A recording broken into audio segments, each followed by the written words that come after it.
Good morning, everyone. Good morning. We're going to go ahead and get started and jump right in. It is 9:06. Welcome. We'll call our special board meeting to order. It is Thursday, April 17th, 2025, 9:06 a.m.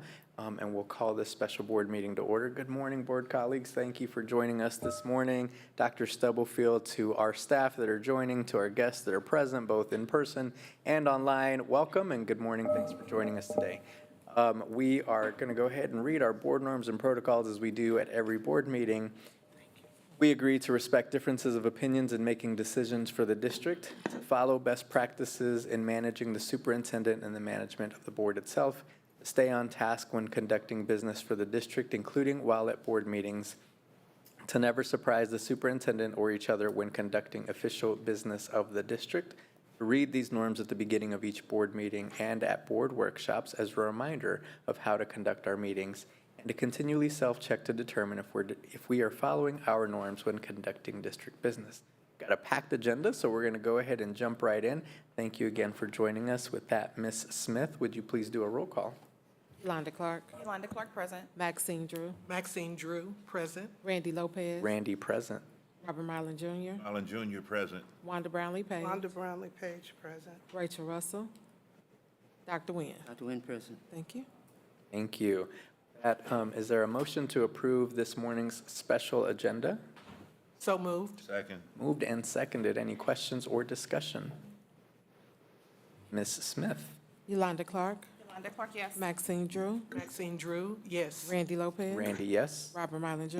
Marlin Jr., yes. Wanda Brownlee Page. Wanda Brownlee Page, yes. Rachel Russell. Rachel Russell, yes. Dr. Nguyen. Dr. Nguyen, yes. Thank you. Thank you.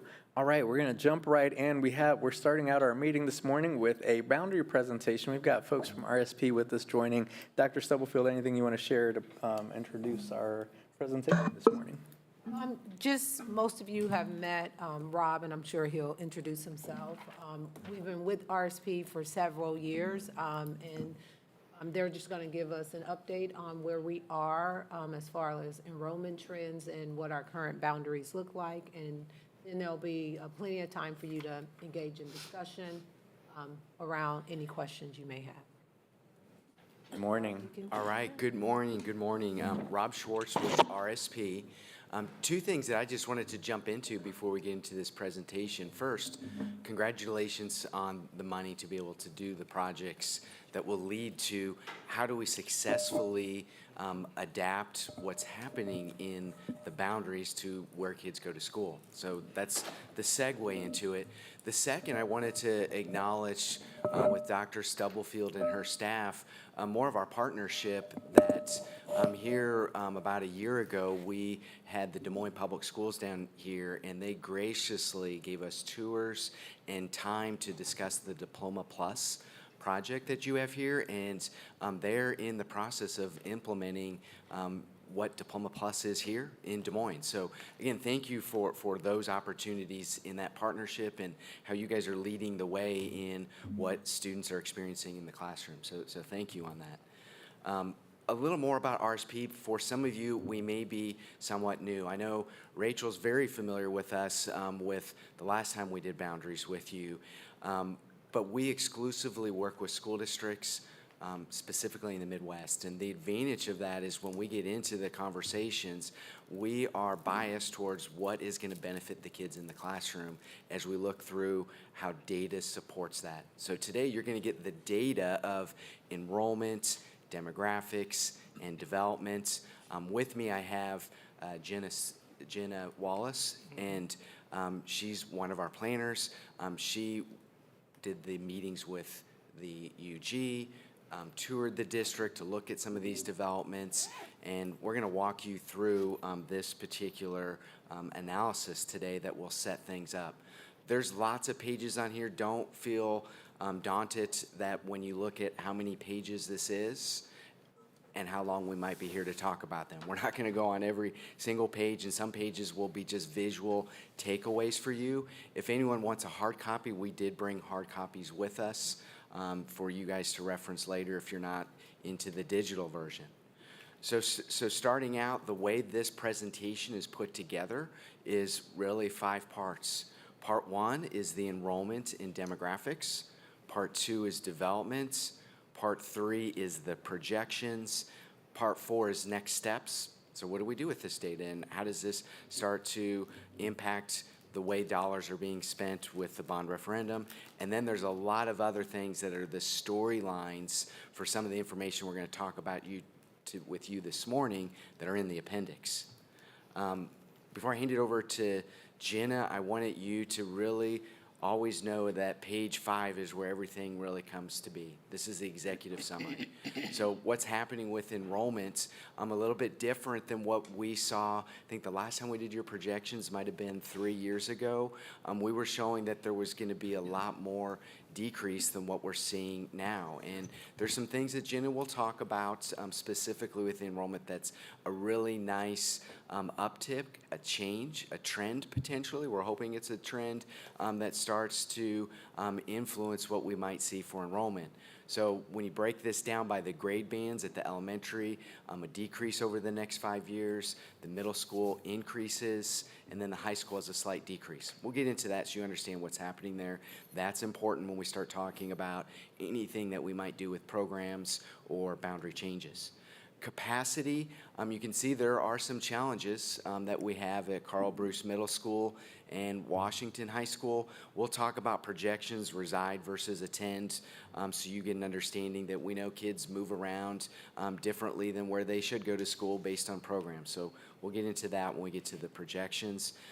There's lots of housing opportunities. So when you look at those 3 bullet points for developments, we're trying to track that. And so when you see our projections, know the new developments are factored into what we may see for students in any of those given developments, and then how that feeds into the projections.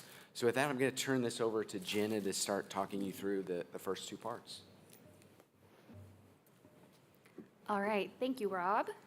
Good morning, everybody. I'm going to morning. walk through this kind of part 1 and part 2 of the data that builds up into our enrollment projections. So starting off this part, we have a lot of different maps and visuals that go into the geography of our district and our students. So first map here is your district boundary, as well as our elementary boundary. So looking at our different elementary attendance areas and how those align with our middle school boundaries and our high school boundaries. And so these 3 different layers of where our kids are geographically assigned schools all work alongside each other because you guys have a really nice feeder system. So all the elementaries feed into a middle school and then into the high school. Our only elementary that would be split right now is Douglas Elementary, where it's split between Carl Bruce and Central Middle, but does completely feed into Wyandotte High. And so when we get to the point at the end of the presentation, when we're thinking about boundaries and setting the stage for this process, we'll probably come back to this feeder system of when we make potential shifts, are we trying to work within our complete feeder system? Are there challenges within a complete feeder system that we would want to address? For example, would we want Douglas to be complete? Or is there other changes that would be within each high school feeder that could better balance our schools? Bless you. The next piece goes into the geography and the methodology of the model. And so I'm sure Rob has went through this in the past, but when thinking about projections and how granular we get with the data, it comes down to this visual of our planning areas. And so instead of that district boundary, like everything that's in the district as one shape, we break this down into small, almost bite-sized pieces that are analyzed. So the neighborhoods, an apartment complex, a townhome development, all of that is individually analyzed, because in every neighborhood in the district, there's a different relationship and turnover of students. And so by getting very granular with how we put the data into the model, we can better show trends that are happening at that household level. And so all the data in the report, and even stuff that doesn't make it into the report, feeds into the sophisticated forecast model.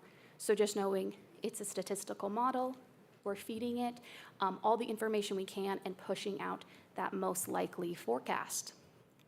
And so the model, you can think of how it works like a seesaw. So some variables lead to more enrollment growth, Some variables are more limitations to growth. And so by focusing all those variables at that planning area level, the model reads all that information and pushing out that most likely forecast.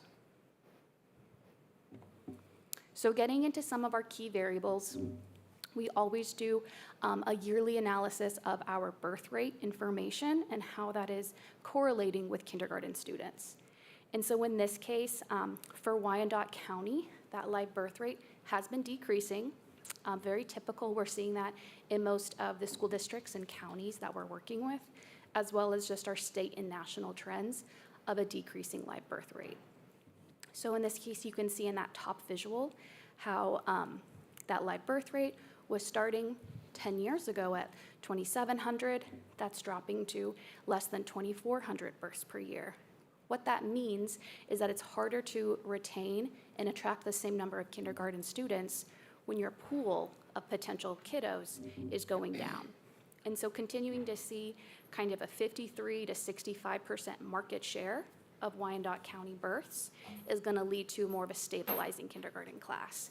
And especially increasing that to a higher number, so kind of 60 to 65 plus, will then indicate greater kindergarten enrollment. That bottom graphic is also just kind of looking at this relationship of live births to total population under 5 years of age. So back when we had greater live births, we had a greater population in that potential school-aged population. As the live birth rate has decreased, that variable has decreased. So not only less babies, but just kind of less preschool age, less younger people living in the community. The next thing we look at is your past enrollment by grade. So tracking this all the way from 2010 of what are the trends with our total enrollment. Looking here, this year we did have an uptick of students. And so the past 2 years where we had seen some enrollment loss, we had a bounce back up of about a 2.5% growth from 23-24 to 24-25. And I'll kind of get into those different trends that contributed to that.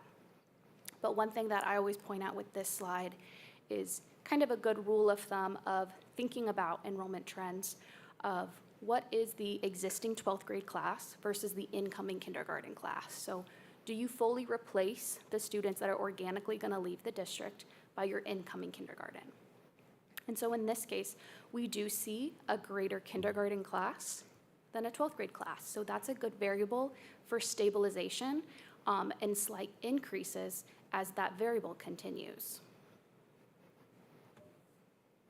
The next visual here goes through the cohort change. So looking at what was the relationship of second graders moving into third graders over time, just for example there.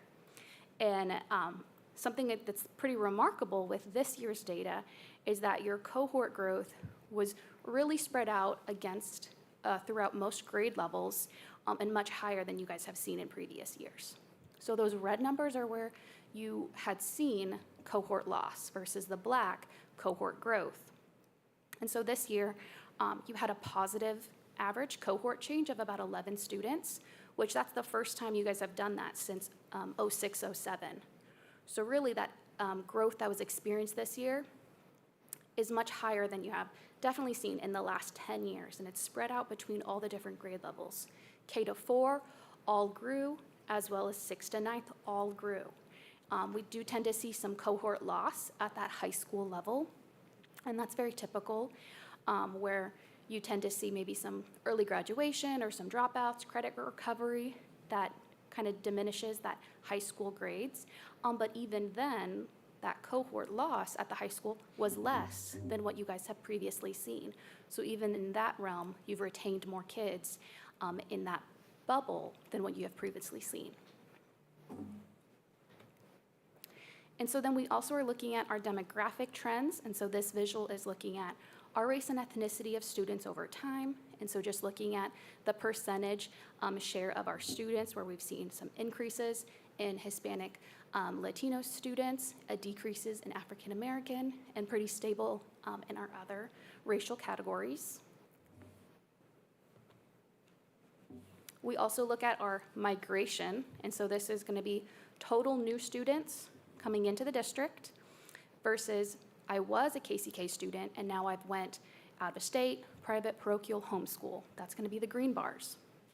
And so for the past 2 years, you guys had seen more out-migration than in-migration. So more students left than new students coming in, which is a correlation with that total enrollment loss. But this year, you had a more of an in-migration. So more new students came into the district that fully replaced all students exiting and then some. So a net gain of 92 total students just from this variable. And this is also looking at kind of that 1st to 11th. So this isn't counting new kindergarten or exiting 12th grade. This is those middle grades of how many kids you picked up or left the district. The next visual looks at our out-of-district enrollment. So pretty similar to open enrollment. So we know with Kansas new open enrollment, there's more of movement between our school districts. This would also include just any students that reside out of the district boundary. So maybe teachers that live out of the district and bring their kids in, or any other special circumstances that they would live outside of the district boundary. So in this case, we have seen a decrease of our out-of-district students the past 2 years to around 130 now, with Turner, USD 202, as the greatest contributor of those out-of-district students. The next 2 visuals look at that planning area level, what's happening in our households with our student population. So in this case, the count change visual is looking at those neighborhoods and tracking, have they been increasing in student count? That would be the orange neighborhoods, versus are they decreasing in students? That's the green. And so what we're trying to visualize here is that there's different things happening in each of our neighborhoods. Some neighborhoods could be attracting more families in, and we're seeing greater student populations, versus some neighborhoods may be aging in place, or they've had students that are in high school that have now graduated, and now they're empty nesters. And so that count change in that neighborhood has decreased. And so you can see it's kind of a little bit all over the place.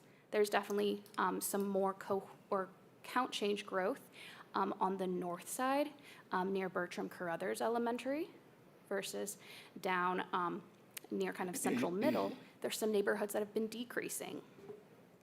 So all of this is going to help us know what's happening in each of those neighborhoods that we formulate into the projections.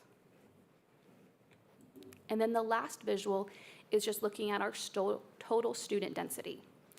And so that past visual is thinking about the change in each neighborhood. This visual looks at total students.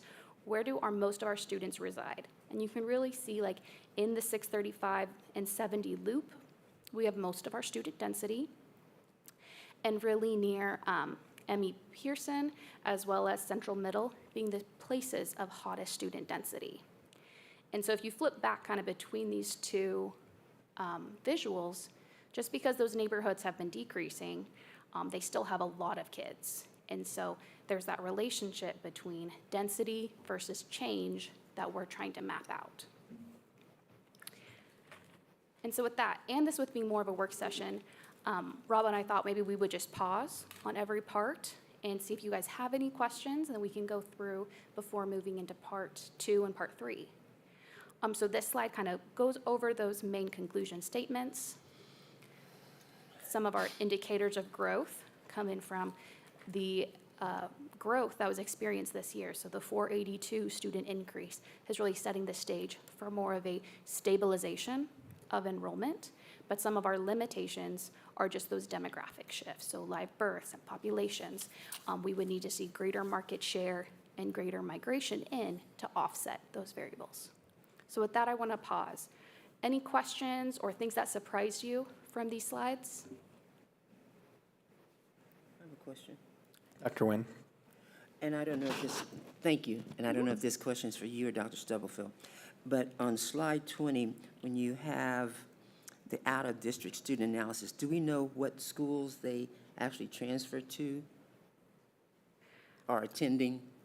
I don't have that in this slide deck, but we could pull that. Okay.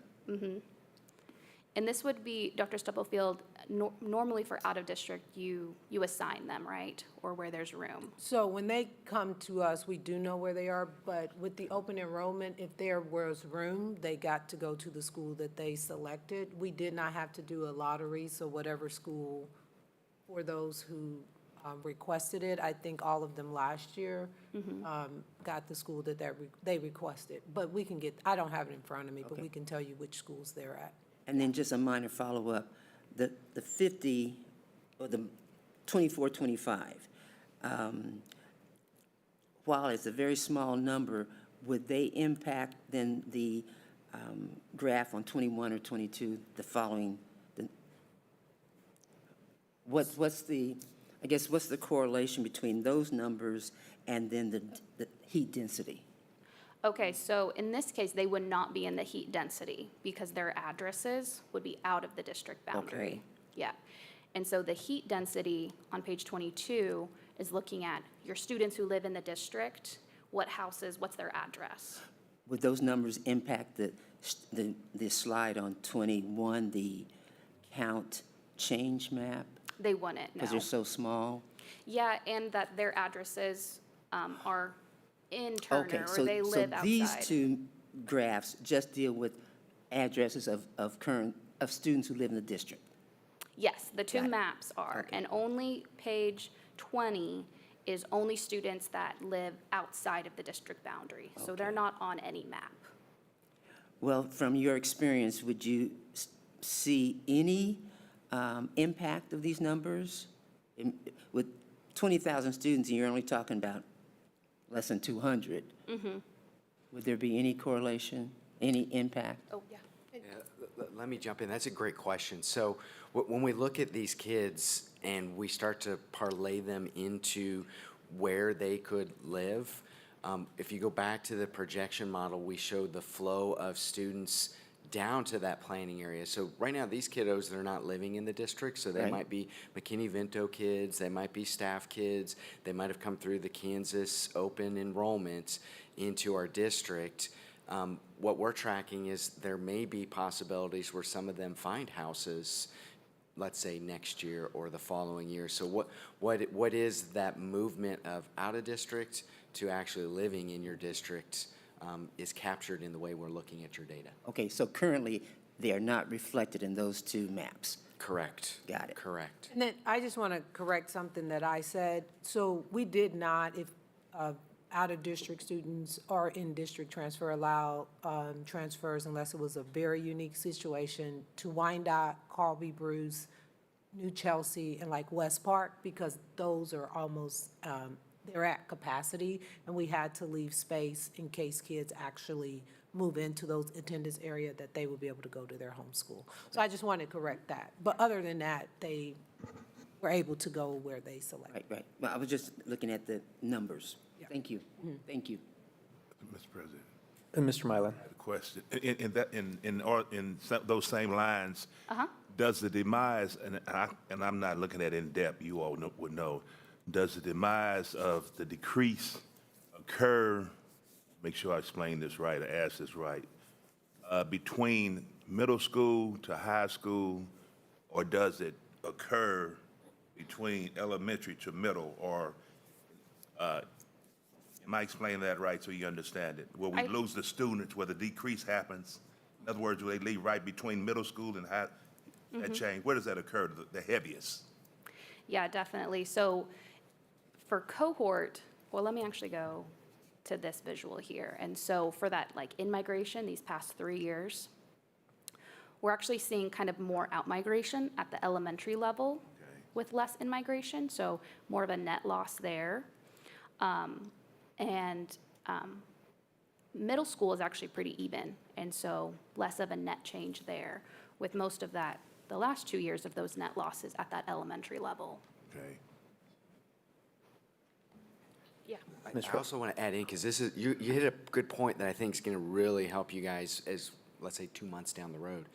If we could reduce our elementary outmigration, so that green bar that's 1,088, if we could reduce that by 20%, the change of what our enrollment could be as we look 5 years and 10 years, makes it where it's an uptick, right? So the migration is a huge thing, but you also asked a question about where are we seeing our student loss?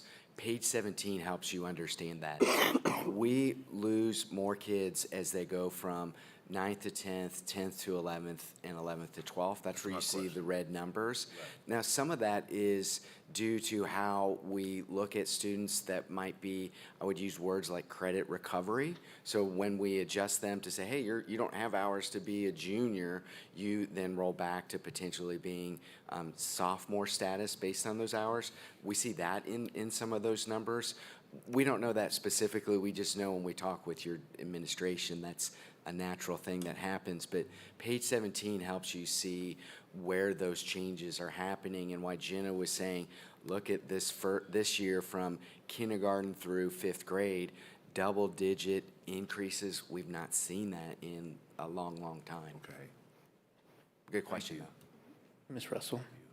Yeah, I just had a follow-up to Mr. Mylan's question around the dip-off at elementary. How does a district, or have you ever seen ways to understand? I have my perceptions of what I think, but what is a tangible way to gather data around that drop? I think it's significant from a numbers standpoint, but how do we tangibly get that data that tells us the story of why folks are leaving the district after 5th grade? Absolutely. I would say a good starting point is tracking where those transcripts are being sent. And so when we are provided the student data, we just see the student ID that has left. But where they went, we're not able to analyze that. But something we've done for other districts is kind of provided those IDs back. And then your data team could track where did they actually go? Did they open enroll to Shawnee Mission? Did they go homeschool? And that can give you a kind of a better sense of, okay, maybe what avenue should we try to advertise to, or how do we pull those specific trends back in? Yeah, and I guess going back, this was also a problem when I participated in the last boundary piece, which is why middle school enrollment is so steady, because it's low. Would you all have the data to show us how many years far back this goes to, when this trend began? Does that make sense, what I'm asking? I think so. We'd have to verify how far back our student ID database goes. But we should, just working with you guys for so long, we should have a pretty good archive of that. Okay. Yeah. All right, thank you. Ms. Brownlee-Page? I was wondering, do you look at, we haven't built a lot of homes and houses and stuff, in our area, they had said since the 60s. And the property taxes, some people are leaving because of that. Do you research that? We do. And so part 2 talks a lot about housing. And so I think I should be able to answer a lot of those questions with the next couple slides. Let me follow up with, Yes, Dr. Nguyen. on the previous question, do you have, I know you have the literature, best practices as far as how long you continue to look at those transcripts? What does best practice say? That if you start looking at Johnny today, how long do you try to look at Johnny actually sending that transcript someplace? I mean, Johnny may not go to school next week, next year. Good question, Dr. Nguyen. So I look at it, I'll give you an analogy. If we go back for many of us, many years, when you were dating someone and you broke up with them, what is the real reason they broke up with you? You're not maybe going to know that answer, right? So the farther back we go when they left the district, we're probably not going to either A, track them down, or B, really know what was the No, reason I'm asking they moving left. forward. Moving forward. How many years forward do you look? Just see, I mean, Okay, the girl left you, okay, so 2 boyfriends now, do you know? Yeah, she's not coming back, that's She's for not sure. coming So yes, we look at those trends of the outmigration. So we're looking at that down to each of those planning areas. So when you go to some of the visuals, I've gone the wrong way, for the enrollment change where I'm talking about the past because that's going to help us with the future. When we look at here on page 21, that's looking 5 years ago and where it is now. And then when we start talking about the projections, all of these elements that we've talked about to this point, the live bursts, the cohorts, the migration, all of that's going to impact, do these areas that are orange, do they become green? The areas that are green, do they become orange? So we are looking forward to why students are leaving and specific to the residential product. And with what your question was that we'll get into in the development section, how is the price of the home impacting it? What is the age of the home? How you maybe are geographically located to buildings? All of those things drive what we may see for those kids either coming back or moving to somewhere else. Right, no, the question was, Johnny, how many years forward are you looking to see if you have a transcript request for Johnny? So I can answer that internally. So when they showed the 5 districts and where our kids are, as long as they're in those districts and some of those districts they work with, we could track them forever if we wanted to. As a system, because of our cohort data with graduation, once they are with an accredited organization, we don't follow up on them Exactly. anymore. If they homeschool or somewhere else, they're still our responsibility. So we try to track them as long as we can to get them back either with us so that they can graduate, or to see if they go to an accredited system so that we can take them off of our graduation cohort. Right. So it really depends, but if they go to another accredited school, we don't follow up with them, and they don't, unless they show up in their numbers when they're like, how many kids do you have in Shawnee Mission Turner or those districts that they saw? We'll track them as long as they're with those districts and Okay, those numbers. the question was, what does best practices say as far as how long you track Johnny, whether they go homeschool, blah, blah, blah? What's best practice say length? How long are you going to look for Johnny, and then you're going to forget it? I think the way I would defer it back to Dr. Stubblefield from the standpoint, you're probably working on the kids that are in your system. No, not what we're doing. What is best practice? What's the literature say? How suggested time? I'll have to get back to you specifically what you're asking. I'm for asking you, best the practice. literature over here on explaining student count change, blah, blah, blah. The abstract literature, not the abstract, the literature that has looked over thousands and thousands of districts. What does that literature say is the best practice for you keeping track of Johnny moving forward?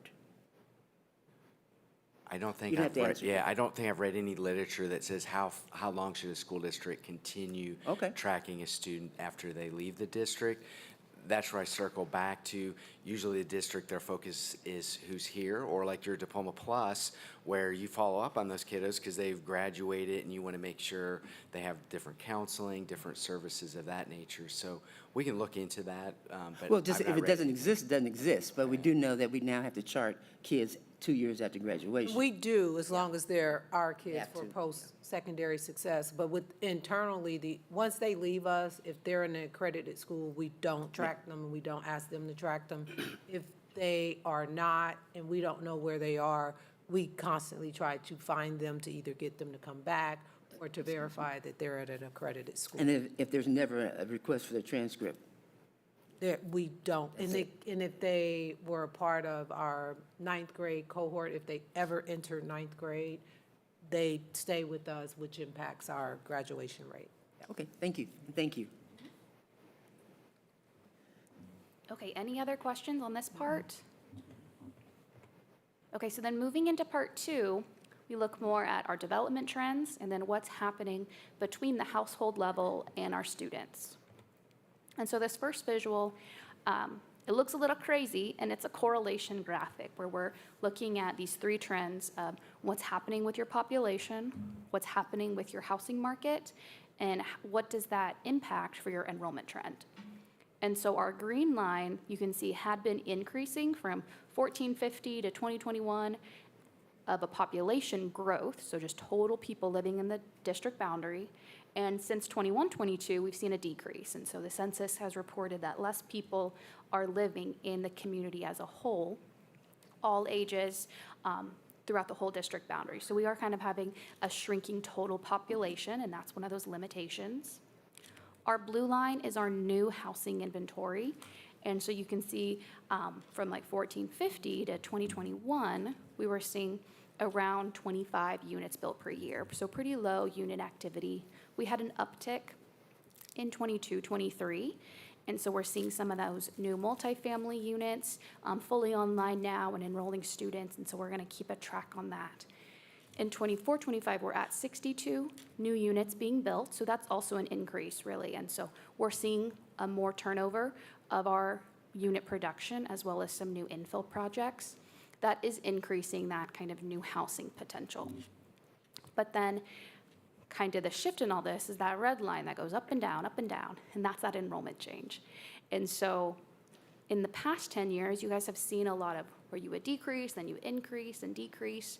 Then we had kind of 3 to 4 years where it was an increase or a decrease, with this last year being more of an anomaly. So we're seeing less population, we're seeing pretty limited growth in the housing market, but you saw this good influx of students. And so that kind of goes back to what is the reasoning behind that new cohort growth and that in-migration that increased this year?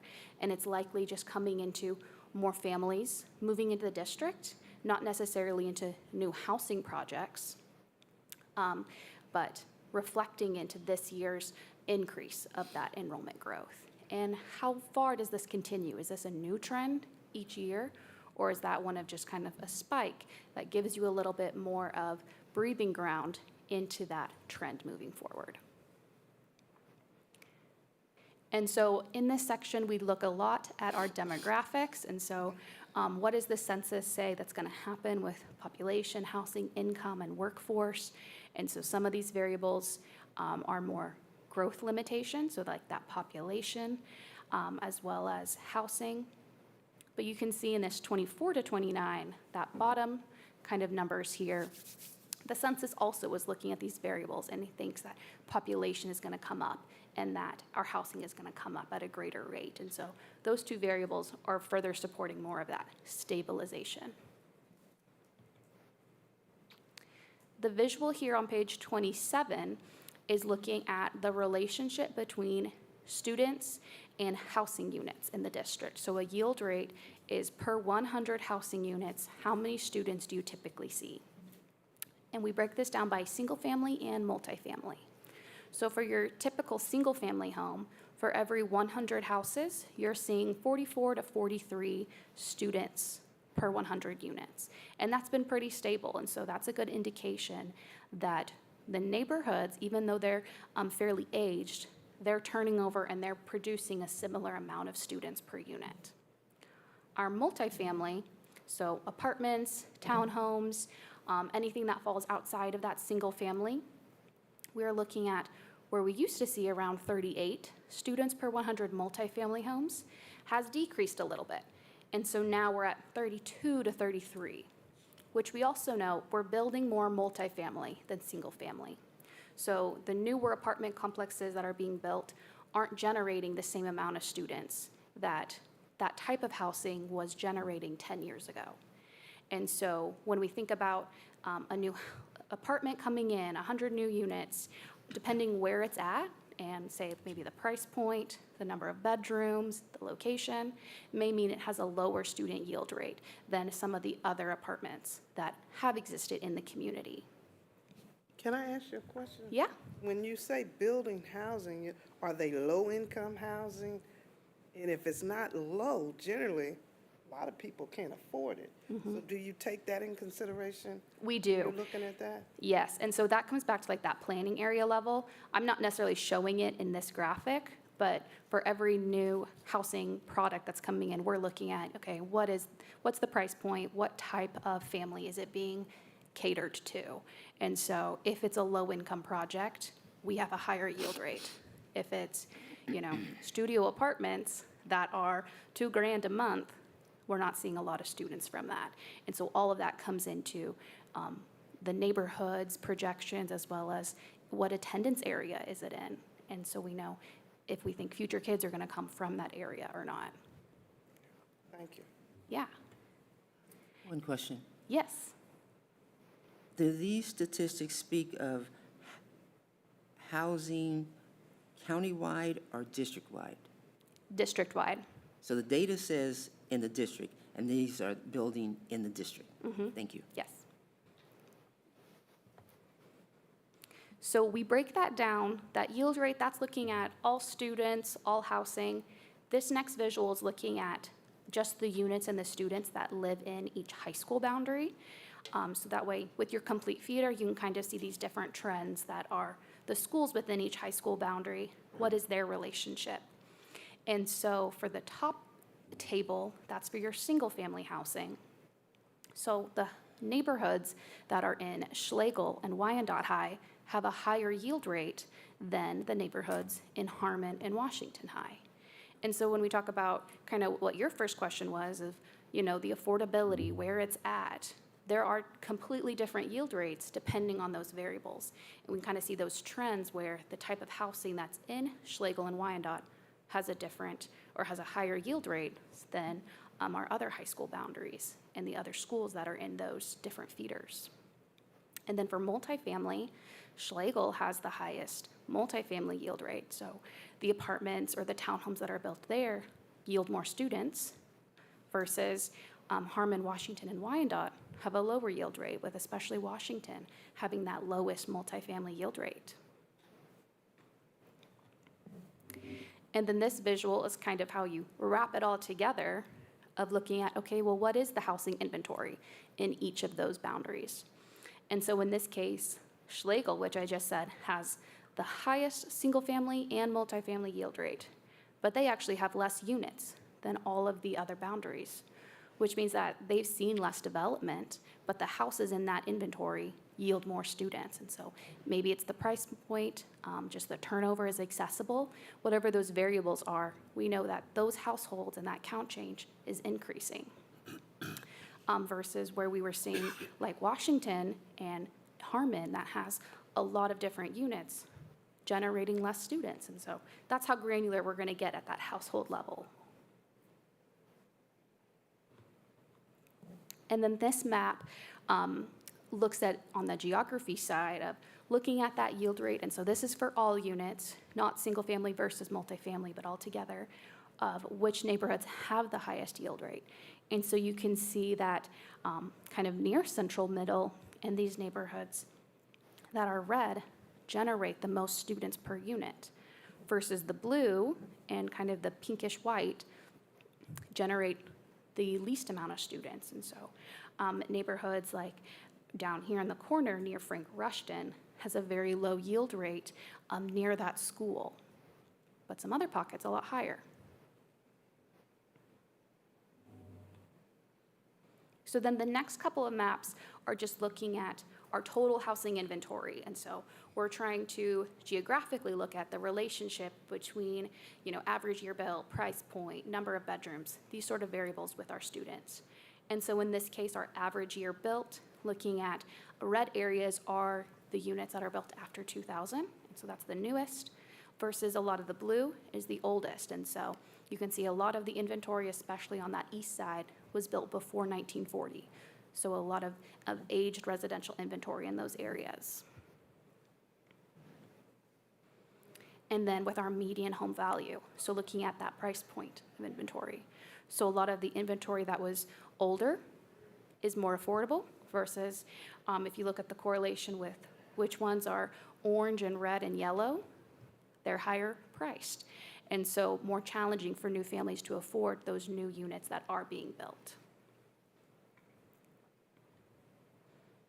And then we look at our last 5 years of residential development. And so this dot map is showing which new units have been built the past 5 years. And so we're looking at the spike in activity in 2022 to this year. When we tracked this and pulled it from the county, we were at 62 new units. And so more so kind of spread out. You can see a couple clusters where some new subdivisions got filled in or some multifamily projects got finished up. But a lot of this is that infill. So the replacement of a home or a finish of one lot in an area that sporadically adds new houses throughout the district. And then we look at what is the potential for future growth. And so by touring the district as well as just kind of meeting with the UG, we get the inside scoop on what they're seeing with the developers and what projects they think are going to be on the horizon. And so there's definitely some, it's kind of hard to see because the parcels are so small, where we do have more multifamily infill development on the east side than past reports. The UG definitely is trying to kind of promote some different corridors to expand some growth in that area that we're factoring in. But then a lot of the other growth, the larger areas that are colored, are more so on the west side near the Legends, where we have more of that potential and open land for those new subdivisions. But all of this together, we're looking at about 2,900 potential units over the next 10 years. And so 750 of those are in the current and active stages. And so on this table here, you can see what's the name of those different growth areas, what's the development type. So if it's a townhome, if it's apartments, if it's single family, like in that yield rate analysis, those have a different relationship. And so that's why we're tracking all of these individually to project how many students we think each different project could yield. And the other thing with kind of the disclaimer with these development tables is tracking the rate of development is really hard, especially in the time that we're at right now with a lot of those variables in flux. So supply chain challenges and interest rates and those kinds of things. Just because we're saying 752 are current doesn't mean 752 are going to be built next year. And so all the developers kind of work at their own speed. And so tracking those every year is really encouraged. And like I said, where we built 62 so far, and the last couple of years was kind of between 50 to 100. So in that, if you kind of use that principle forward, the 752 would take around 7 years to build out. So the current isn't necessarily saying that they are going to be currently done in 2 years. It's more so that they're just in their stages of active development, however that long that takes each developer. And so when we analyze our potential units, this visual kind of breaks down into where the units are at in relation to our buildings and our feeder. And so J.C. Harmon High School has the greatest number of potential units. So they've got 332 in their current stage and over 950 or around 950 in their 5 years. So a lot of potential in that boundary, which could increase those projections greater than some of the other boundaries. And then this other visual is just looking at the development type. And so when we talk about apartments are the main product being built, and really diving into, because there's such a variation with a new apartment complex being more kid-friendly or being not kid-friendly. And so like, is it low income? Does it have 3+ bedrooms? Are the amenities more family-centered? Those are the kind of things that we track to differentiate. If those units come online in X year, how many students do we think are going to come from them? And then the last visual in this section just kind of looks at over time, what has been our development production. And so you can see here the orange bars are the new units built in each decade, and the blue bars are the existing units at the start of each decade. So really built a lot of inventory, 1940 or earlier. And then since then, there were some good decades of about 7,000 units built, but really since 1990, pretty minimal activity in the realm of all residential growth. And so we're looking at around that 400 to 900 units per year. But then kind of the offset variable is if you look at this decade where we're at 2020 to 2025, we built more units so far than the previous 10 years. And so it's minimal in regards to all through time, but we are seeing that uptick of new units right now, which is a good also indicator of that stabilization. And then the last thing in this section, in the model, we do have just kind of an economic variable. So we're looking at total regional, what's kind of happening with our different job growth, what are the exciting projects. And so we listed here some overall projects that we think are great for the community and will continue to support that greater population growth. So some different information there. And so that goes through part 2. So some of these indicators of growth, that new housing coming online, knowing where it's at in the community, as well as our different just population projections from the census. Some of those limitations to the growth would be that decreasing yield rates. We're having a lower yield rate of multifamily with more multifamily projects to come, as well as just our limitations to speed of development. So with 750 in the queue, what's the potential unit production these next 5 years is one of those limitations. So with that, I'll pause. What are your guys' questions on this slide? And then Rob will jump in on projections.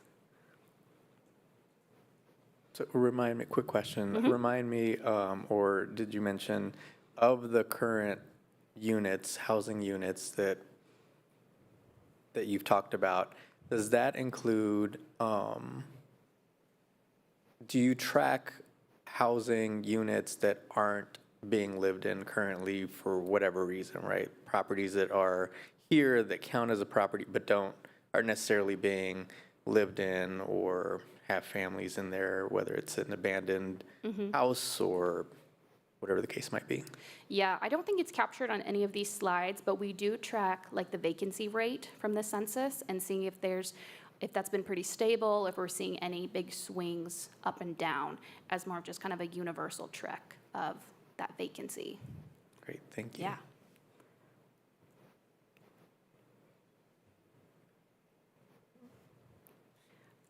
Okay, with that, so we're going to go into how does all this information wrap together into our enrollment projections?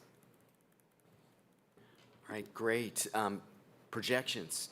So one of the things that we start out so you understand some of the things that Jenna mentioned in the enrollment section is shown here on page 41. So this top visual indicates what our senior class is with the blue part of the bar, and then past kindergartens, and then what we're projecting for future kindergartners are in that red candy cane striped column. And so what this is continuing to indicate is our senior class will be smaller than the incoming kindergarten class. So that gives us that natural potential for enrollment increase. The bottom visual is to help you understand what is the average class size with each of our grade bands of elementary being the dotted red line, middle school being the dotted blue line, and then high school being the dotted green line. The purple is for all grades. And so this helps you understand the wave of kids as they come through. When we have lots of elementary kids, it could lead to more middle school kids, more high school kids. This is where we tie back to the cohort changes. Those are the limiting factors or the migration that I explained, that if we could reduce out-migration in elementary, our outlook in the future looks very different. So this is starting off into what we would think with projections. Now as we look at the 100,000-foot view of these projections, we're showing you the past enrollment for K-5 in red, and then we show you it in the future for the next 5 years in the red portion of the column. The blue is the middle school, and the green is the high school. So we get a sense of right now we have about 9,500 K-5, and as we get out to 2930, it's about 9,300 students. So that's a slight decline there.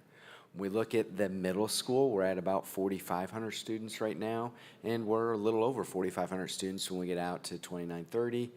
At the high school level, we're a little over 6,100 right now, and it declines to under 5,900 students when we get to 2930. So this is that visual of what's happening. We break that down by the buildings.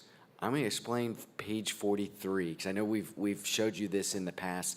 There's a lot of information on pages 44 moving forward, and our team has broken this out by the feeders. So you'll see it here, I'm showing you Schlegel's feeder, and the buildings are listed on the left-hand side for our elementaries and our middle school and our high school. We have the district capacity that the districts provided for the number of students that can be served there. Sometimes capacity can be a little bit complex because we have different things happening in those buildings, but this is generally the number of students that could be served. As we move to the right for the last 4 school years, we're showing you the enrollment 3 different ways. And so the middle row for each building is reside. So if you go back to those maps, we have a map of where those kiddos are and how many students reside there based on the grades for the building that we're showing you in each of the buildings in each feeder. The bottom row blue font is attend. So there's choices that sometimes are made by the household, sometimes by the school with programs. Sometimes it could be students, for instance, with McKinney-Vento, where they've moved someplace else, but they're still going back to the school that they were in the previous school year, right? So that's the attend based on the student data that we get from the district on where students are actually at. There's a subset of the reside, which is the top row for each building. It's reside and attend. So think about when I look at Eugene Ware here, we have 241 residing, and there's 242 attending. So you'd say, hey, we picked up one more student from one of the other elementary buildings, maybe not even in this feeder, but somewhere in the district. Well, it's actually a little different than that. There's 224 of the 241 reside and attend that building. And so we picked up roughly, 18 students from one of the other elementary buildings. So think about this. This is a controlled system. The reside and the attend is your kiddos. We're not saying there's private, parochial, homeschool kids. These are kids that we're serving, and whether they reside or they attend, showing you how that mix is. We also show you some shading of how the buildings relate back to capacity. This is an important piece because what naturally happens in all of the next steps, if we have to do solutions, which we likely do with some boundaries, people will come back to how many kids can be in this building? Well, what's the programs in that building, right? And so I probably have a little bit different insight into your buildings just with the Diploma Plus conversations and what that means for different class sizes and experiences, right? It's an incredible thing that a number. Yeah, that gets us a guideline of what's in that building, but what's the best thing for the programs is another conversation. But we're tying the enrollment back to what that capacity is. There's a black line in the middle that separates what we know has happened, that's the current and past, to what we're thinking could happen in the next 5 years, whether it's the reside or the attend. Again, this will be important as we start to diagnose what's happening in each of these boundaries and what do we potentially do to make sure we provide the right service and the right space for kids at each of the grade bands. You'll see this in each of the buildings. I'm not going to go over each of the feeders. I just wanted you to understand this is the amount of information that you have that starts building the conversation when we have to talk about what changes need to take place. So you see it in each of the feeders. Observations. So some general observations is some buildings you'll see there's not enough space. Other buildings we have adequate space. One of the things as we go into potential realignments are going to be things, how many students do we want to have at Wyandotte High School, right? That's our largest building. Is there some challenges there with certain number of kids in the programs there? That's going to be one of, I think, the talking points of how do we look at any sort of realignments. I'm not going to go all the bullet points here. You can see we need to continue to track a lot of this information because 1 year doesn't make a trend. So this year where we saw that cohort change from kindergarten through 5th grade, well, that's just 1 year. That I would not say that's a trend yet, right? So it's something that we have to watch. For instance, one of the things we're doing with all of our districts is we know with immigration, there's different things that are happening. And so here after this holiday break for Easter, we're revisiting every district to see, have we seen any of their movements from the official count data that we have? And if so, does that mean we have to make some different adjustments? In some cases, we may actually see increases, and we've already had some preliminary data from other districts where we thought there would be a decrease, and they actually increased. So until we see the data, we can't say definitively what those changes are. This really leads us into some of our next steps, and I know Jen will have a separate page that is not in this presentation, but we wanted to leave you with some talking points of, hey, today's the first thing. We're giving you data so you understand enrollment, demographics, developments, and how that factors into what the numbers are. But we're going to have to be talking about something with you in the next month with what do we do now with the $180 million. We have these bond projects, right? And so I think we've listed them off here in this presentation. So there is a correction. The bond projects, I think you have some on there that was included in the 420, like Okay. the aquatic center, the early childhood, and the building additions. Then the main library, those are not in the 180. They were in the 4. All right, for sure. We'll update that for Okay. sure.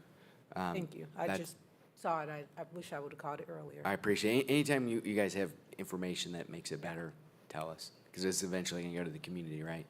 I want to stop because we had been pausing at each section.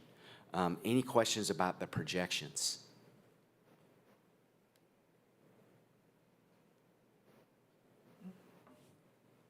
All right, that's outstanding. So if we're in the next steps, so the bond projects, will update that. Really, the next big piece with RSP is the conversations that are going to be had with how we implement the bond items. And so we've generally created a process that follows similarly to what we've done before, and there's checkpoints that you, the board, get to provide. And so when we have this next conversation in May, you go ahead and you can, she'll give you the paper copies because this presentation doesn't have this yet integrated in it. You guys provide a valuable input into the conversation that I know Ms. Russell was a part of the last time we did the redistricting. So we have to have a check of what guiding principles do we want to follow for the process and what the committee and community would be made aware of. And then we also want to make sure that with any of the plans, options, scenarios that are created, that we have something to benchmark it with. And so we call those boundary criteria. And so you'll have some homework. I know working with the school district, we may be used to that. And so this is kind of where what we'll talk to on this visual. You'll see it's sandwiched by you, the board. Your administration and RSP, we feel you guys need to know what is potentially going to be happening, because you're going to be out in the community and people are going to be saying, hey, you have this bond referendum that was successful. We have all these projects.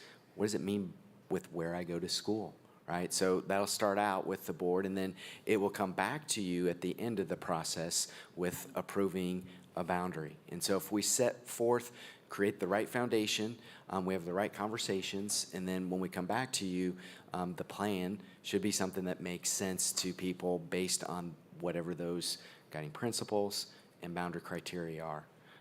Jen, is there anything more you want to say to that?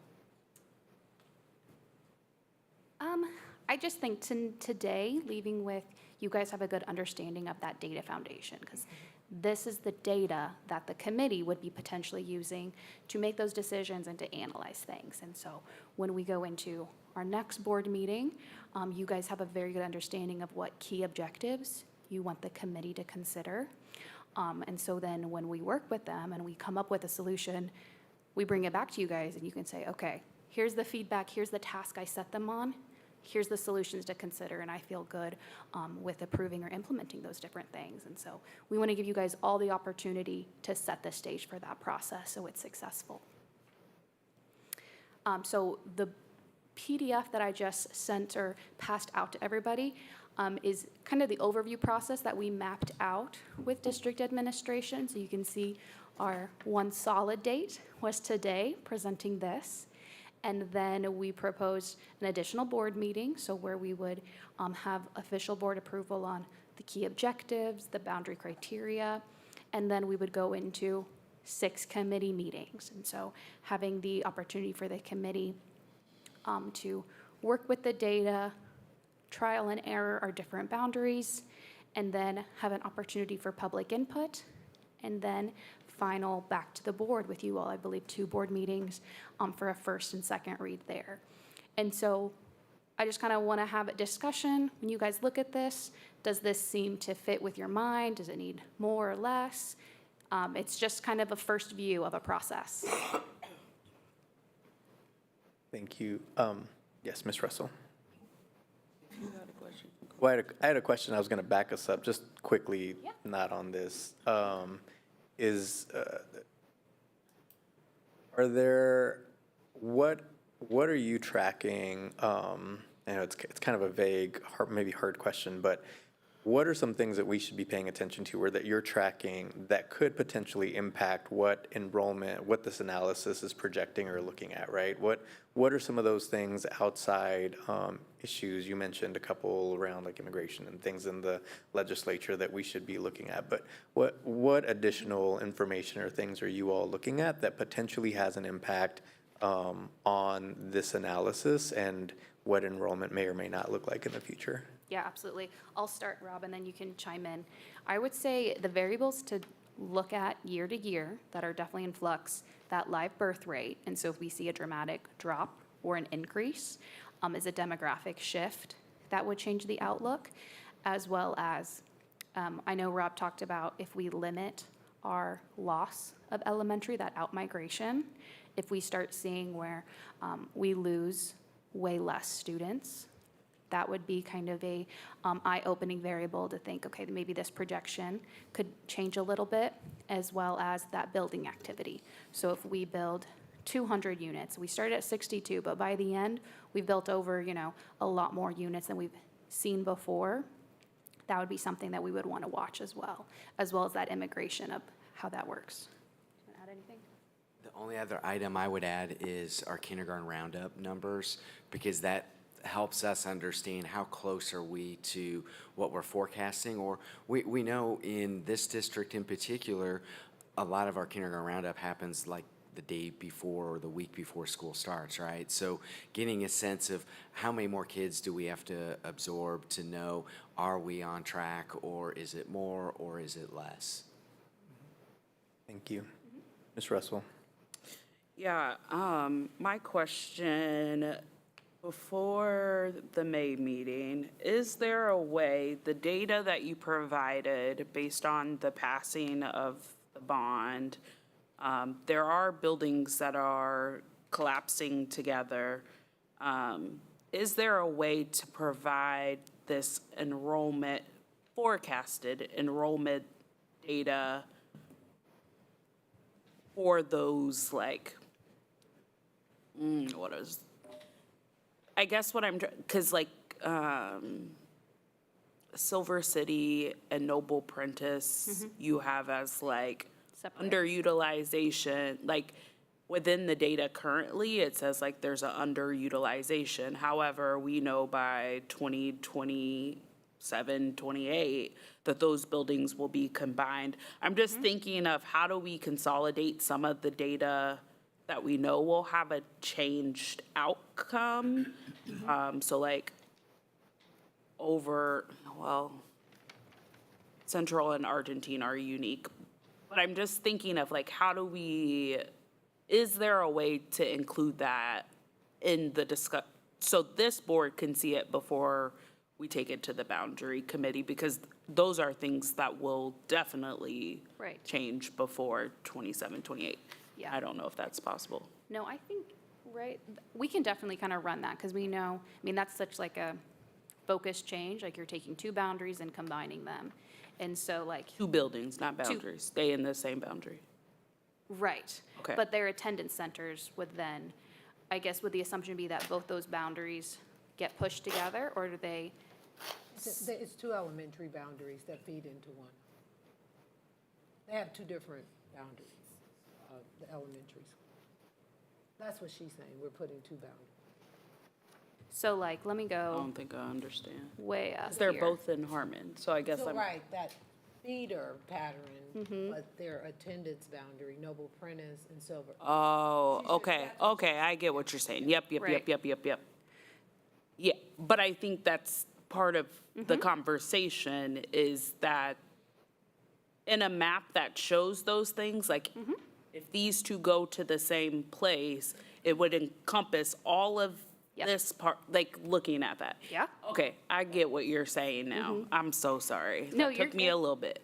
Okay, yes, but if there was a way to see the bond project data separately from this full, I think that will be important for us as we think about caps on how full we want high schools, how full we want elementary schools. Like, I think that'll help in that conversation. Maybe it won't. Maybe it'll make it more confusing, but.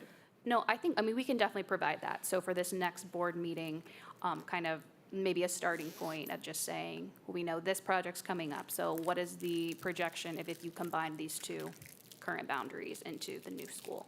We could provide that as a starting point. And I think that would be a good kind of springboard into, that's an objective. What are the other objectives in this process? Yeah, I think this is important because let's say when we combine it, you maybe have already identified what the capacity will be for that building. So it's a 4-section building. People will start to understand that it's maybe not as simple as putting them together, or if there's some objectives you have with different programs that might be in this building, maybe you're going to push forward that there's some suite of special education or dual language or fill in the blank, not to push you in any particular direction on the opportunity of this building, but they can at least, I think from what I'm hearing from you, they can understand we're going to have to do some things differently. And it's going to be better for kids, right? That's some of the messaging. Yeah, because I think specifically in that Harmon cluster, that is based on the data that you showed today, like the Harmon cluster has many moving parts, and I think that will be one of the primary focuses, because of the bond, but also you have a high number of underutilization in that cluster as well. However, you also, in this presentation, said that that's where most of the housing is being built. As a Rosedalian, I would know that that housing is primarily for college kids or folks attending the university, and so I would argue those parts. But I think that is a great cluster to start with. Yeah, absolutely. Other questions? Sure if this Ms. question. Clark. Sorry. Who this question is for, it may be for Ms. Russell, but as the boundary committee comes back together, this is a lot of information, and I'm not really sure, like, the levels, like, how simple people will want the information, which kind of goes back to your question. Is there a FAQ that we should be thinking about or that should be put together, or just some starting points versus just giving them everything? That's a question I don't know. Yeah, so before I was on the board and I did this process, to me, RSP did a really great job of, that's why there's so many meetings. I think it stays high level, but they do a good job of making sure that you don't feel like ignorant about it. Like, and so I think like the first 2 meetings does a lot of like laying the framework. And then I think there's expertise of the staff, and there were board members present that like if folks had questions, but they also, I think y'all made yourselves available in like open hour sessions or something. I can't remember the full piece of it. But there are a lot of opportunities, surveys, feedback loops that they created for the committee to be able, if you don't understand in this 2-hour time or you have more questions, board members had made themselves available as well as RSP. So yes, it is a lot of information, and I think they set the tone of saying like, we're not expecting you to be experts or what have you. That's their job, but yeah, that was my experience, my own experience. Yeah, I won't say who I think was on that committee as board members here, but I think there were a couple other folks. Thank you. Board, you've got this, you have this proposed timeline in front of you. Any questions on the timeline? Do we want to provide any different direction? Are we okay with what's being proposed here overall?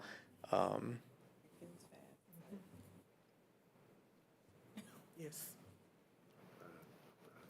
Looking around.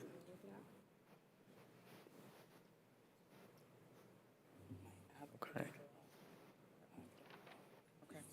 Dr. Stubblefield, I any? would just say, if the gift in having a timeline, like as we go through it, if more time is needed, you can build it into it versus building out a bunch of time and then trying to collapse it.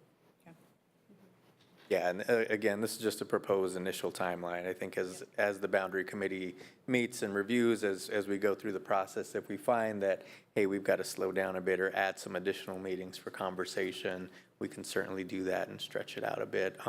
But again, this is just kind of an initial proposed timeline for us to review and move forward with. Yeah, and I think it's key of thinking of when do you all want, kind of working backward, of when do you want the final recommendation? And so making sure that that December-ish timeline, does that fit well with you as a board of wanting to make this decision?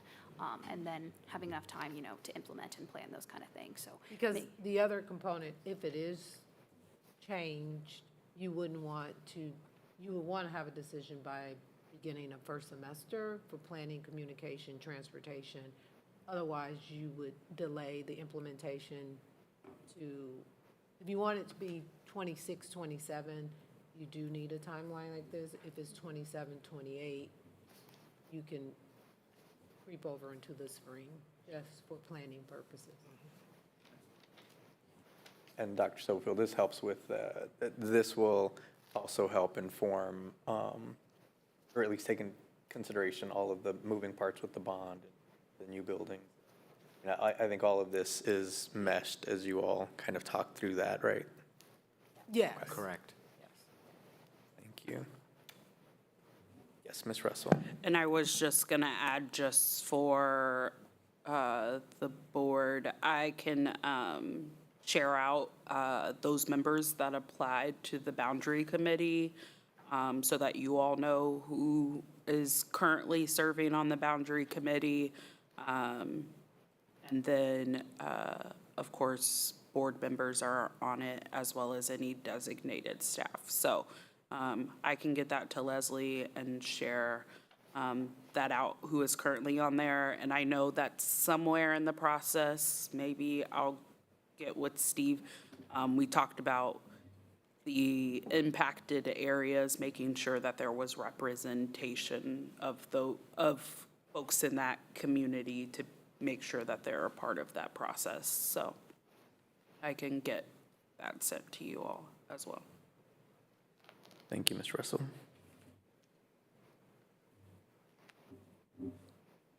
Okay. Any additional questions or thoughts? Anything else on your end? I would just say that, so it seems like we're pretty good on the timeline, and so kind of mull over that at this next meeting.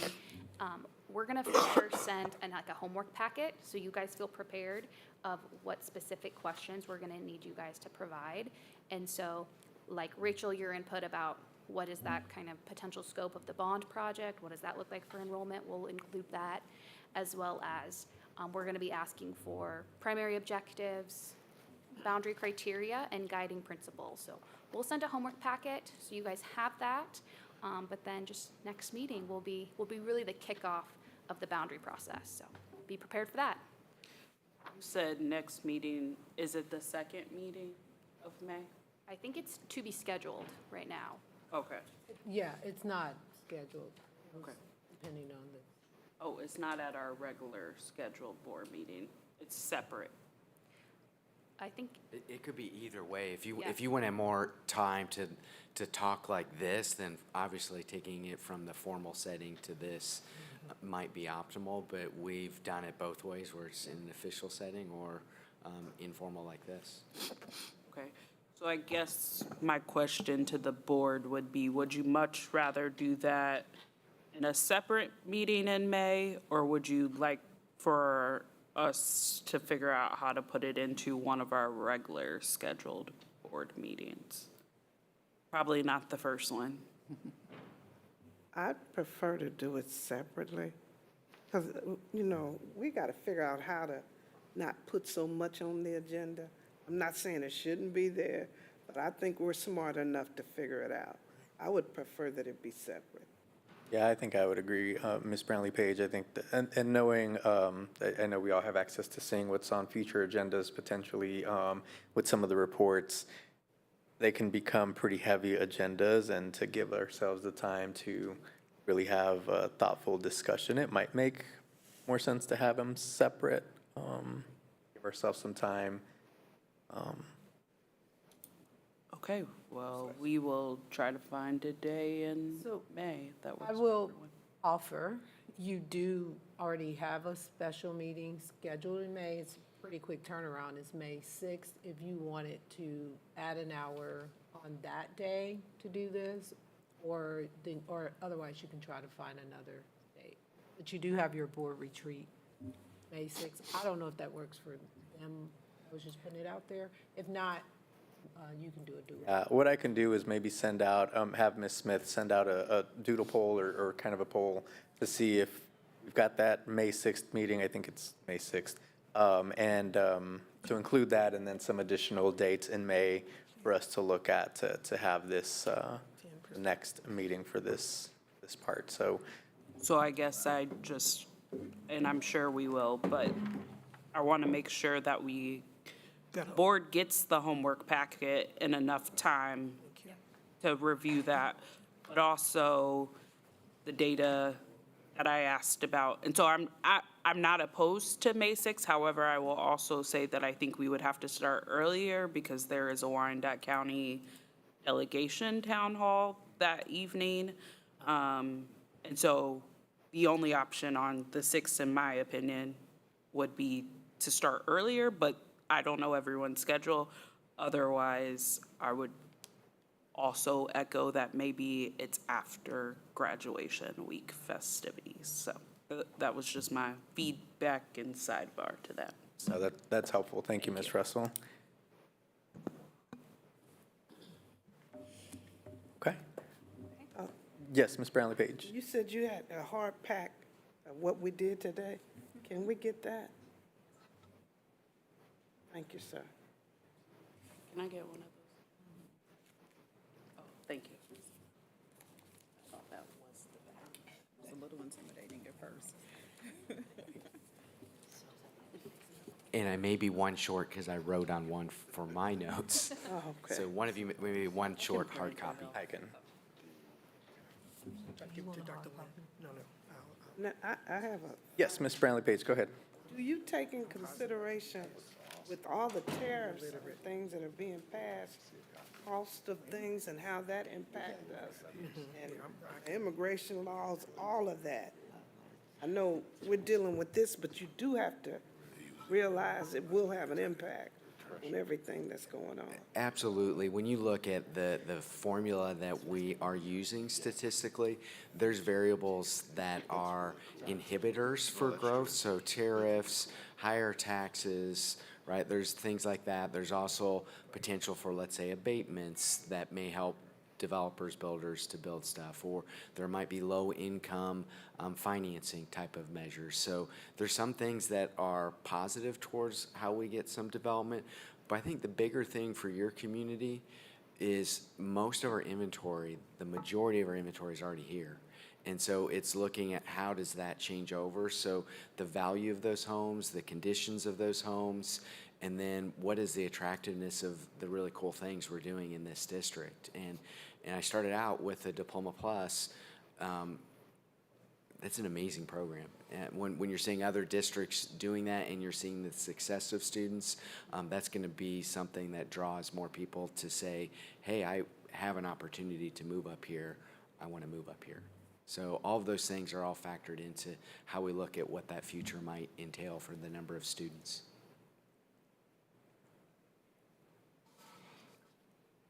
Thank you. Any additional questions or thoughts?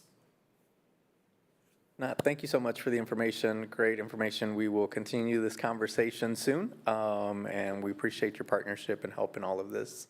So thank you. Thank you. Thank you.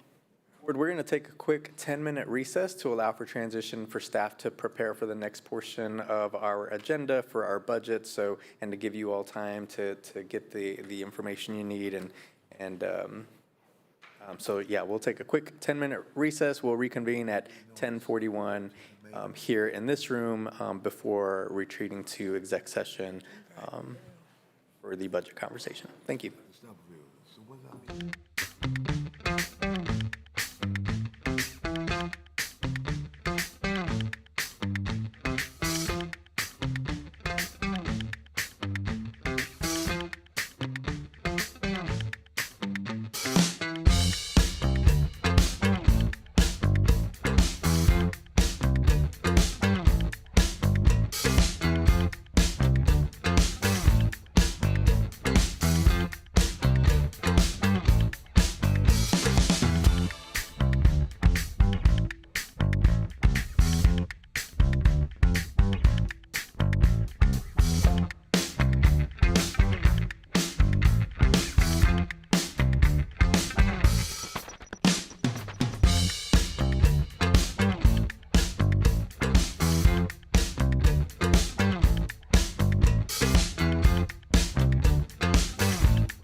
Ms. Smith? I thought it was, but I thought it was employment, but. Okay, we're going to go ahead and reconvene. Thank you, board. So again, just as a reminder, I will work with Ms. Smith and Dr. Stubblefield. We will send out some dates for the next meeting with RSP, some options for you all to review. We'll try to stay away from that graduation week and festivities, and so please take a look at your calendar. Once you do receive those dates, please respond to Ms. Smith so we can get that scheduled as soon as we can. So thank you all for that. And you should be receiving some additional information from RSP, our homework that they're going to give us for that in preparation for that next meeting. So if you do have additional questions or thoughts, please email Dr. Stubblefield regarding any of the information that was shared today. So we're going to jump right into our next our next agenda item, item 3. We're going to jump into our budget discussion. I will hand it off to Dr. Stubblefield and to Brad. Stubblefield.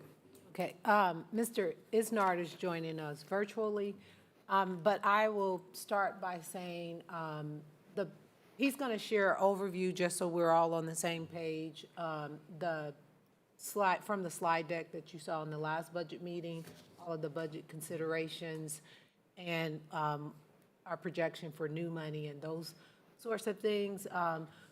There are a few items that are on there, and as we have discussions that I will be asking you all if you have enough information to make a decision on, because it does impact like what we're doing with staffing, and we're running up against several deadlines, specifically with staff that are covered under continuing contract, but that has a domino effect for staff who's not, just depending on what you decide. So, Mr. Isnard, you can share the information. Thank you. Okay, good morning, everyone. I'll screen share just a moment here. And I am just down the hall, but for ease of presenting today, it made more sense to do this virtually. So just a moment.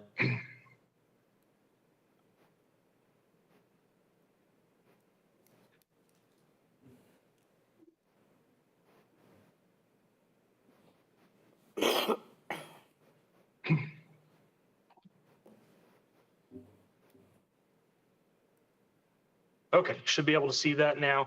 So just an introduction and reminder of a few of our key figures as we're going in. We remember that we have not received yet even a preliminary valuation from the county appraiser yet. So these are still projections based on data that we've received from real estate studies done in the area. That the study that I used for any estimates that I've made was from Wichita State University. So just reminding everyone that we will get better data as we get closer to the actual state budget document preparation stage of the process. But right now we are working with estimates. Also a reminder, a few things that we have already committed to the community on that we need to remember as a base before any of our other changes that may be proposed is a 1.5 mil reduction to the library fund and a 1 mil reduction to the capital outlay fund. And that is a result of keeping the overall mill levy flat as a result, from the bond measure that passed. So we will already have the reduction to capital outlay. So any further mill levy reductions would likely need to come from the supplemental general fund, also referred to as LOB.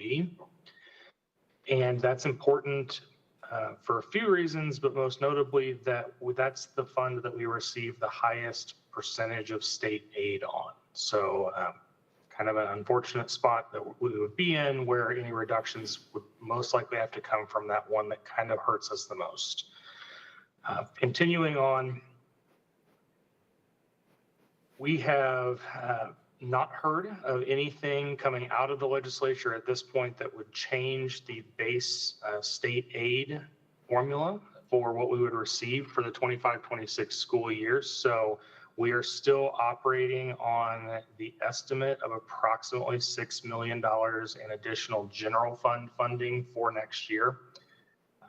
That is assuming a roughly flat student count and just multiplying that by that base state aid per pupil amount that we know we would receive next year.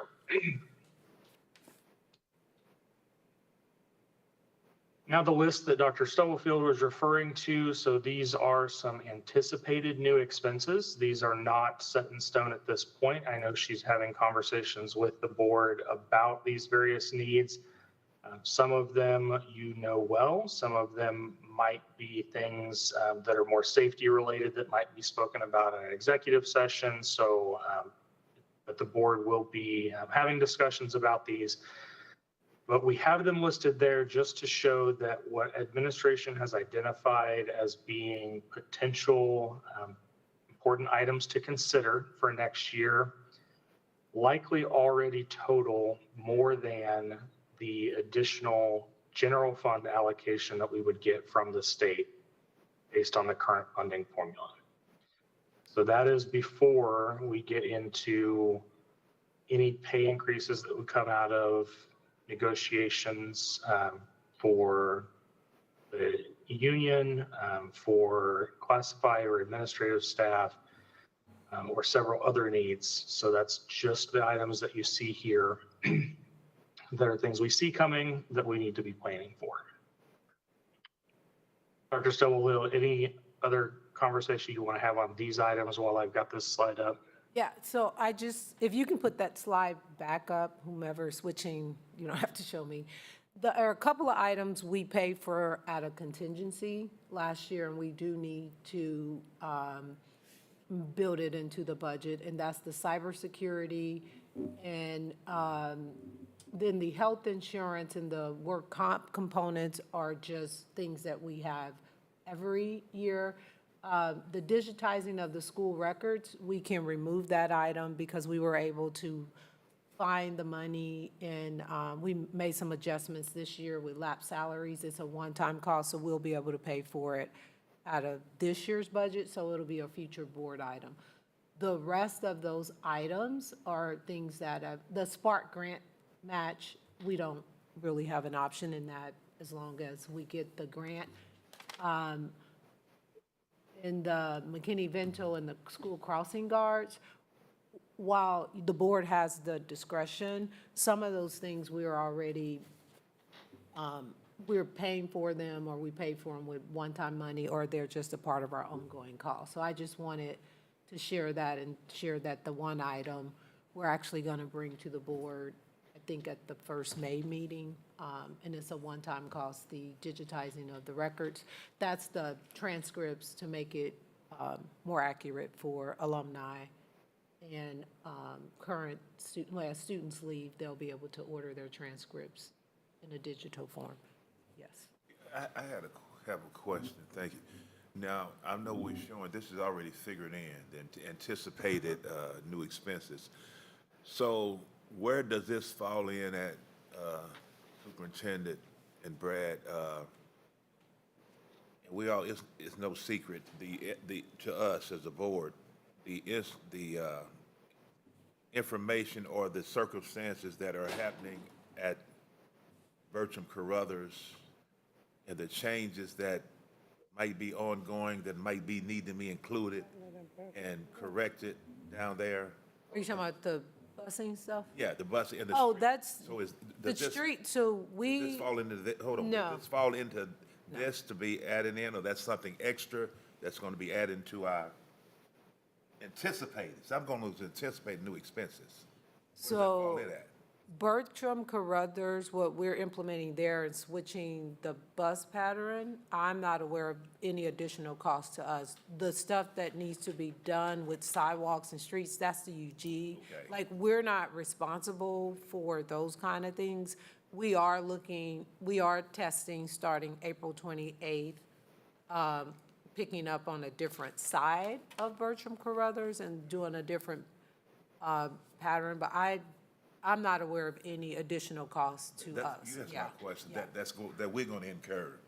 Yeah, the other, like, the stop sign and those things are, that's not our responsibility. Okay. Just making sure.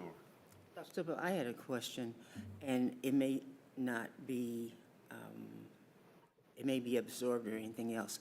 With the Department of Education taking the 22 million from the State Department of Education, U.S. Department, tentatively, if it doesn't come back, how does that impact the cost of training for letters?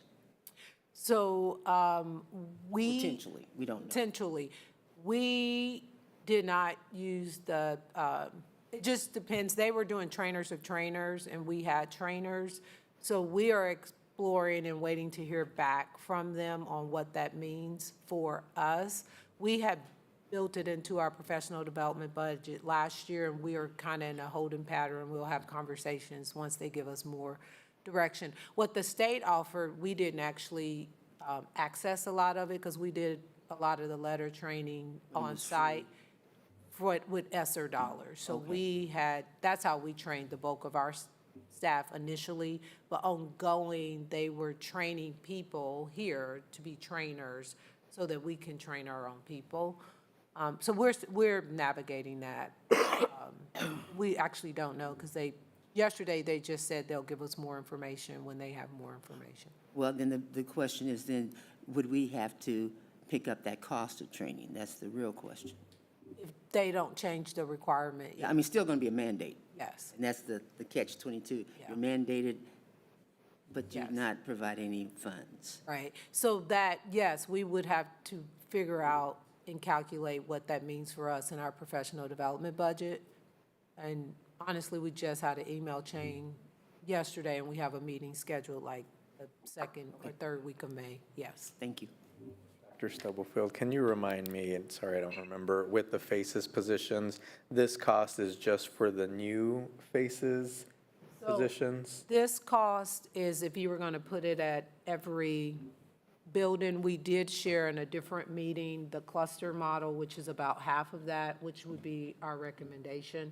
So thank you for bringing that up. The FACES would, our recommendation is around 700,000.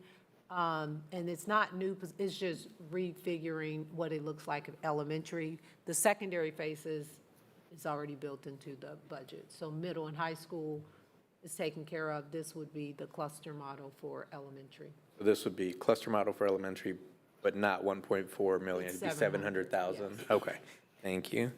Ms. Russell? To be Okay. revised. So yep. Yes. Okay. Yeah.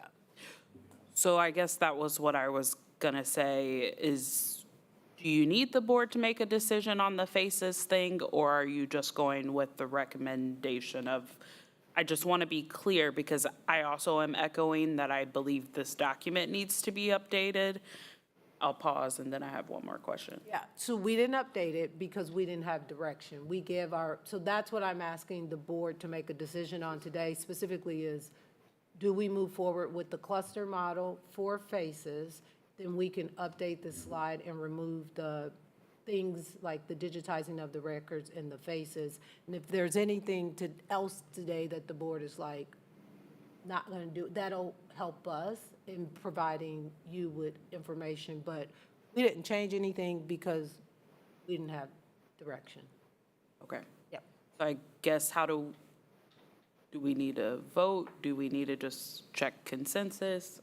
What's the You can best do way? it after you look at all of the information. I just would, before we leave today, just need Okay. direction on that particular item. Okay, and then the second piece, Brad mentioned classified, admin, and negotiated salary increases. And maybe I'm misunderstood, but because admin and negotiated, the admin comes as a recommendation from you. The negotiated agreement follows that process. But the classified pay increase, that, because of the salary schedule, that's already been, You have to vote on it every year, and that comes from a recommendation. We have meet and confer, not to like be out of bounds, so we don't talk about too much publicly. But that classified in administration comes from a recommendation from administration. is that in addition to the step on the, It's just like the The teacher's salary scale, you have to approve that every year. It's not automatic. It just, if this occurs every year, if you don't allocate the money, they can't move. So you actually have to allocate the money each budget year to fund the scale. I guess my question is, do we know how much that costs? Yes, we'll bring that. I mean, we can bring you that information. Yes, we do. Okay. Mr. Russell, I think the other factor of that too is just that there's usually a percentage added to the base based on administration's recommendation, and then the board's direction, in addition to or in place of just a step movement. So sometimes there's just more nuance to it than just we always move one step. So a little more conversation to be had there. All right, moving to the next slide. A few reductions that have already been made due to some reorganization. So just a few items there for you to note. And we have already noted that against items that are needed in other places. So Dr. Sofield may be able to speak to some of that, but I believe a lot of this was reabsorbed in the reorganization. Is that correct?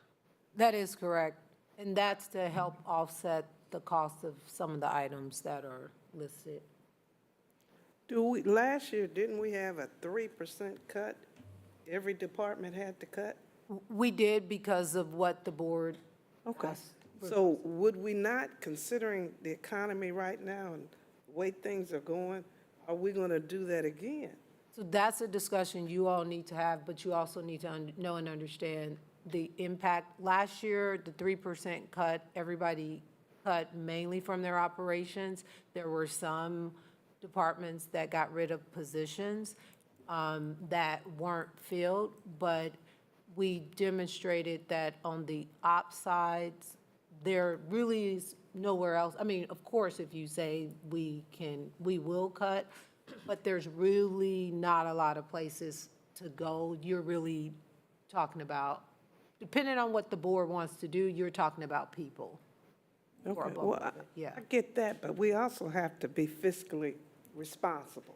I hear what you're saying. No, I am The too, two go hand in hand. Yes, And it's, absolutely. you know, it's happening all over. It's not, nothing new, but it's just a reality that if you have to, you have to. We don't want to, you want to keep everybody, but we do have to keep that in mind. Yeah, and all of that is dependent upon what the end goal is, or what you all are wanting, yeah.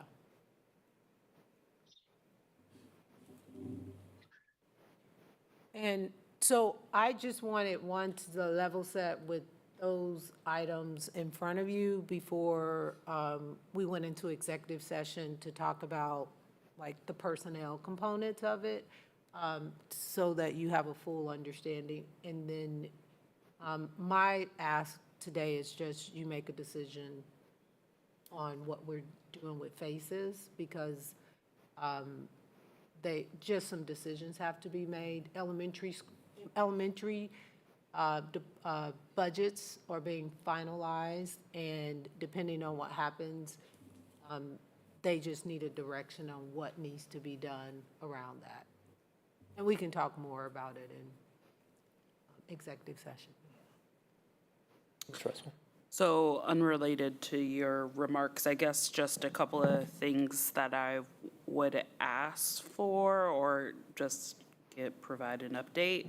So the budget consideration cover sheet, I guess, the budget considerations document, is there a way that we can have a cover sheet? It's about 84 pages long, and it would just be great to, while I recognize the ones that are currently in here are from last year's budget changes, to just be able to see by department what the reductions or the additions were, without having to like individually go to each paper and write that out. So like Denier is the first one, so like having all of the diploma plus subtractions or additions, because I think in a future time to say, like, when we ask the question, how come the spelling bee this, that, or whatever, we can just quickly look at that cover sheet versus looking at 84 pages. That's just a request, if that's easy and simple to do. It can happen, it just will, like, they'll pull it, they may have it somewhere. I Yeah. just need to check with. And that's fine. But I guess yes, it I'm can saying happen. that to lead to this year's department budgets. I know that you all are just now getting, but if those, as you're working on the considerations for the 25-26 department budgets, to be doing that versus what I'm asking you to do now, which is go back and put it on. I think it exists. I think it exists. I'll just Okay. check with Tracy and Brad after. Just without all the wording, that's all I was looking for. And then, can we get an updated March 15th department history? The current one is for last year. And so if we could just get a updated 3-year March 15th for this year. Those are just my requests. I also want to publicly acknowledge and thank you all for the individual building information and putting all of that together, including the budget profiles, all of the elements of it. Those are also big documents, but I also appreciate Dr. Nguyen asking for that, but also it does make it a little easier just to look at all of the stuff at once. So thank you for the staff that made that happen.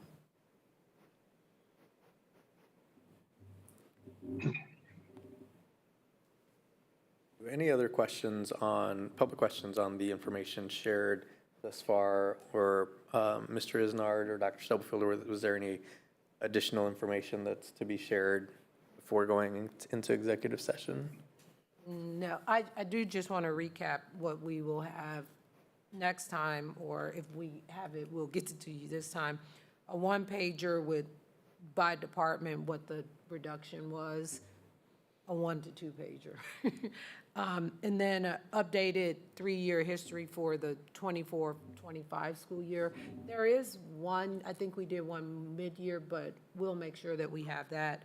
And then we'll update the slide deck depending on like what happens today. So for either the next upcoming budget meeting that is scheduled or another special budget meeting to have those documents included in that.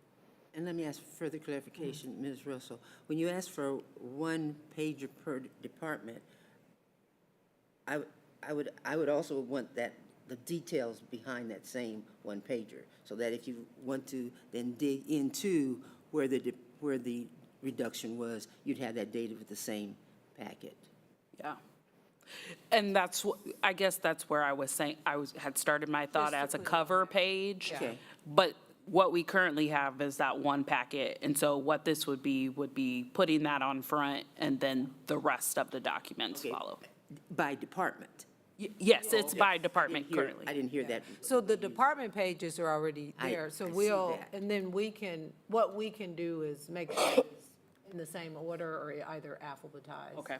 So that it'll be you Flow. won't be flipping through, so whatever's first would be the first sheet that you, Mm-hmm. so we'll work on that, yes. Because in reality, if there is, first, you can't do anything with the health insurance, or anything like that. But when it comes to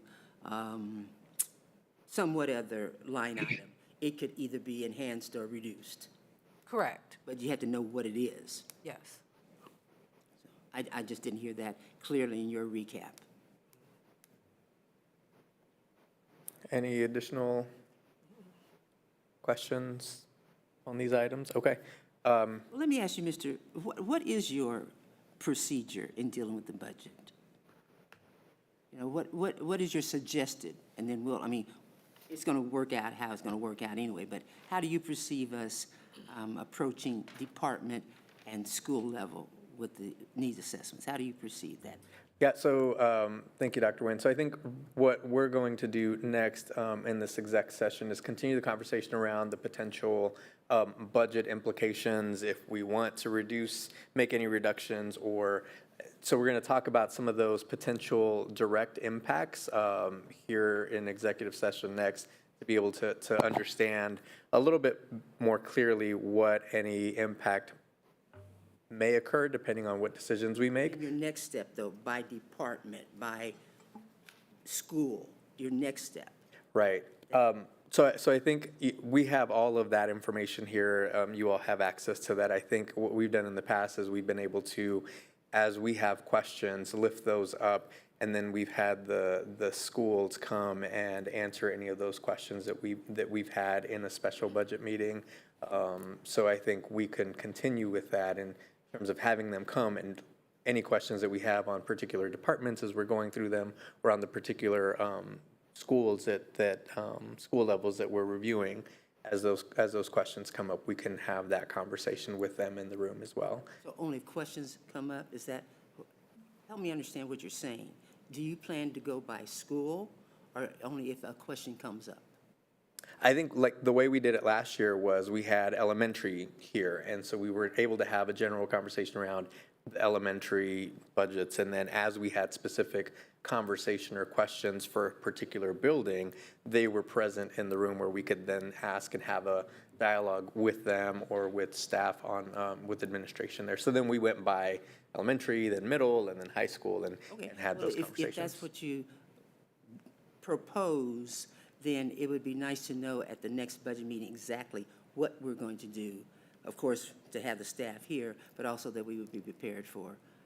Yep, absolutely. Okay, thank you. Thank you.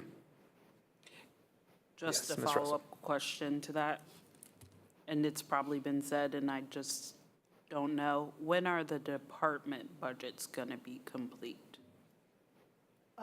We just finished the schools. They're just starting the departments. Mr. Isnar, when is your last scheduled meeting? Do you know off the top of your head?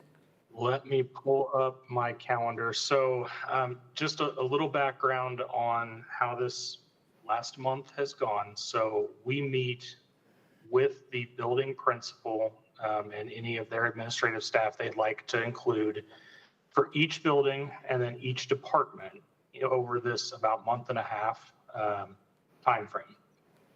So that is roughly 80 one-hour meetings where we go line by line with multiple departments present. So HR, our federal programs team, finance, others, to really dig in line by line and analyze appropriate use of funds, making sure that budget coding is correct for state reporting, asking questions about increases or decreases on a line by line basis. And then we produce the end product, which is the spreadsheets that have been provided to you. So that's where we welcome questions about those, and we feel confident that we can speak to questions that we'd receive from you because we take notes through those meetings. We have done different things over the years. I don't think that we've heard, at least the last couple of years, that there's board consensus that you want to be a part of all 80 of those meetings, but we could change that if you would like. We're really open to the board's direction on where we go from there. The schools have just wrapped up and we have begun the first few of the departments. We are looking at, looks like departments through the end of the first week of May. Okay. So then we will need some time to put that data together and then provide those same spreadsheets like we've done for the schools.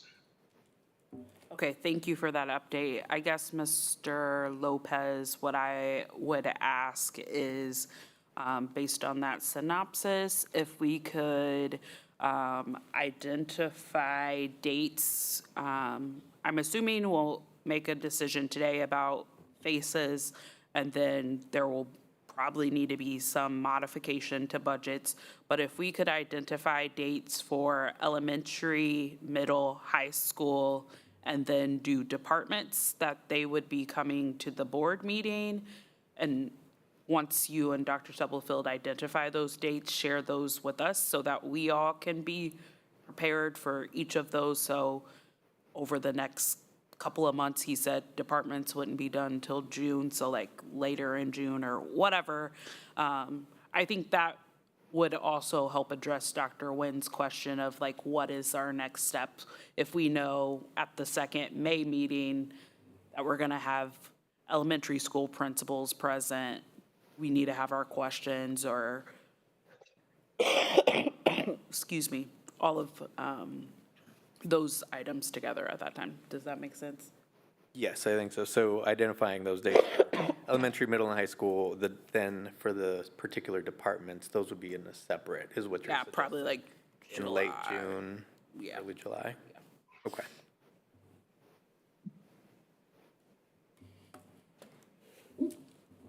Any other thoughts or questions, feedback? Okay.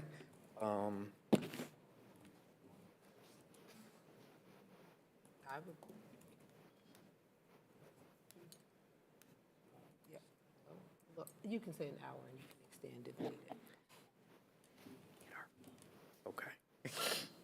Okay, so would now entertain a motion to recess to executive session to discuss matters of non-elected personnel in order to protect the privacy interests of parties involved under coma, to include Dr. Stubblefield and Mr. Goheen, going in at 11:20 for 1 hour. So moved. Second. Moved and seconded. Any questions? Ms. Smith? Yolanda Clark, Yolanda Clark, yes. Maxine Drew, Maxine Drew, yes. Randy Lopez. Randy, yes. Robert Marlin Jr., Robert Marlin Jr., yes. Wanda Brownlee Page, Wanda Brownlee Page, yes. Rachel Russell, Rachel Russell, yes. Dr. Nguyen. Dr. Nguyen, yes. Thank you. Thank you. And board will be in room 333 right next door, so we can spread out a little bit. And so we'll head over there. Thank you. Lunch should be around.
right. Motion to return to open session, please. So moved. Moved by Ms. Drew, seconded by Mr. Mylan. Questions? All right, Ms. Smith. Yolanda Clark. Maxine Drew. Maxine Drew, yes. Randy Lopez. Randy Lopez, yes. Robert Mylan Jr. Wanda Brownlee Page. Rachel Russell. Dr. Nguyen. Thank you. All right, thank you. Motion to extend executive session for 1 hour to go in at 12:22. Moved by Ms. Russell, seconded by Ms. Drew. Questions? Ms. Smith? Yolanda Clark. Maxine Drew. Maxine Drew, yes. Randy Lopez. Andy, yes. Robert Mylan Jr. Wanda Brownlee Page. Rachel Russell.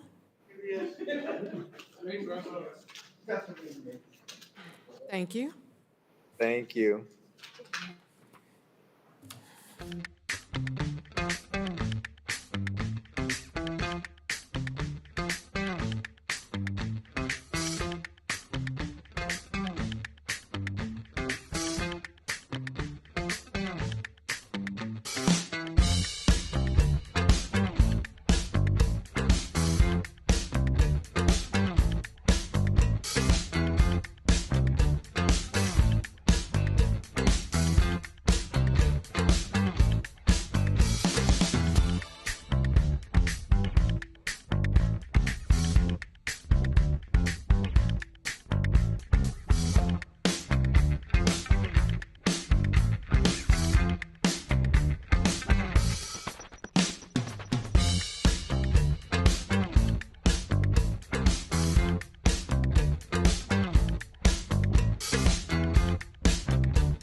you. We're at time, right? Yes. Okay.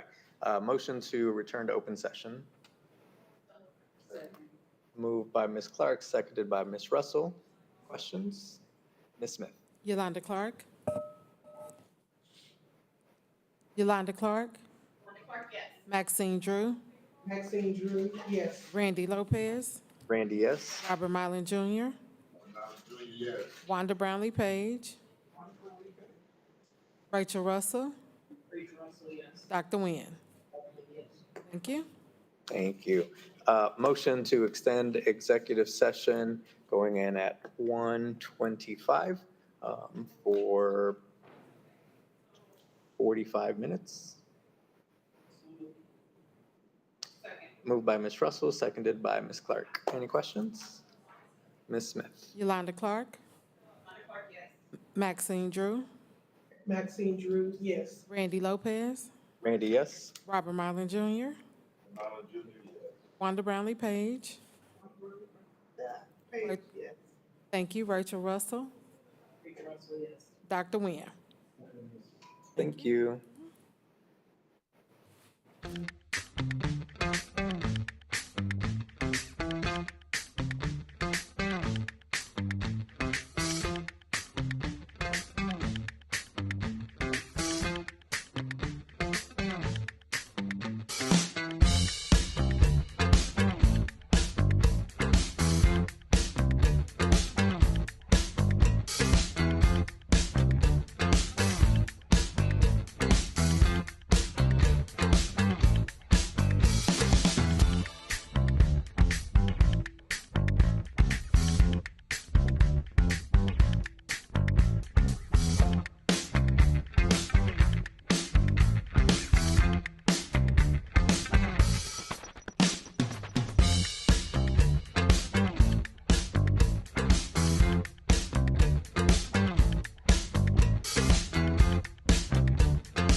can. Okay. Motion to return to open session, please. So moved. Moved by Ms. Drew, seconded by Mr. Mylan. Questions? Ms. Smith?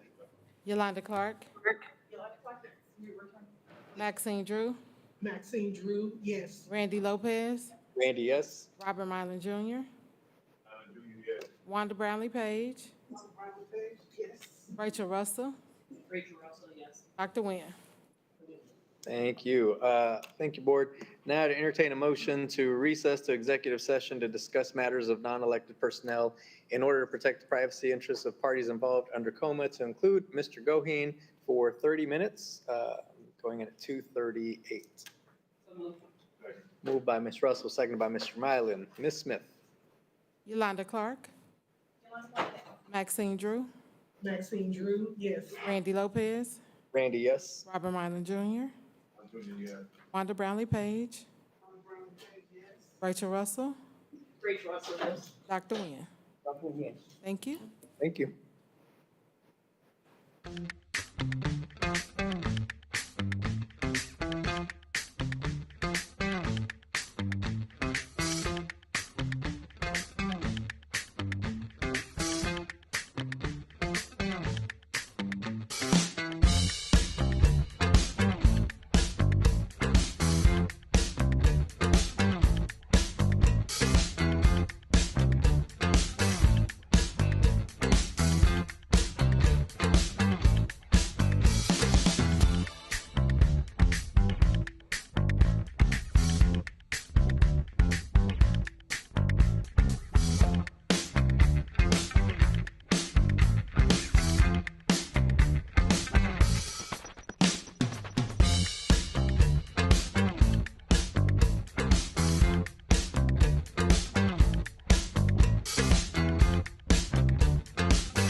session, please? So moved. Second. Moved and seconded. Any questions? Smith?